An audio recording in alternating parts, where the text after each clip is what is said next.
In this lesson, we'll show you how to implement a multiply blend mode to show a color through a layer above it.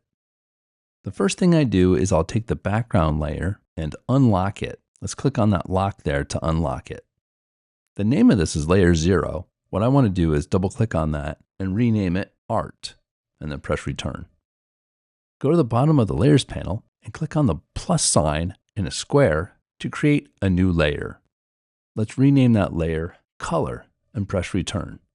Go to the foreground color, background color in the tools panel.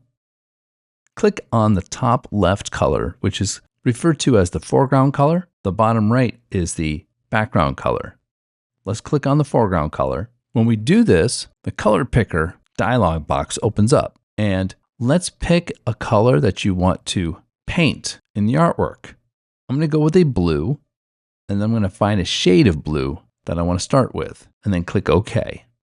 If you don't have the brushes panel open, go to Window, Brushes. There are two brushes that are the most popular. There's the soft round brush and the hard round brush. This is what the hard round brush looks like when you paint. Let's click on the soft round brush. This is what the soft round brush looks like when you paint. So for areas that you want to stay in the lines of the artwork, you would go with the hard round brush. And if you have shadows, highlights, gradients, anything that you want to have a soft brush for, you would use the soft round brush. Now let's get to the part where it looks like we're coloring the artwork, because the blue is on top of the artwork right now. Click on the color layer and drag it underneath the art layer.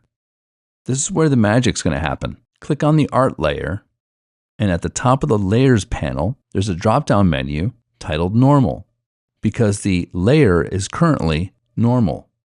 Let's click on that drop-down menu, and let's select the color blend mode, Multiply. Multiply is one of the favorite color blend modes for most artists. You can do some experimenting and look at the other color blend modes to see what they do, but for this assignment, we're going to stick with Multiply. Let's do a Command S to save. This lesson will continue in the next video.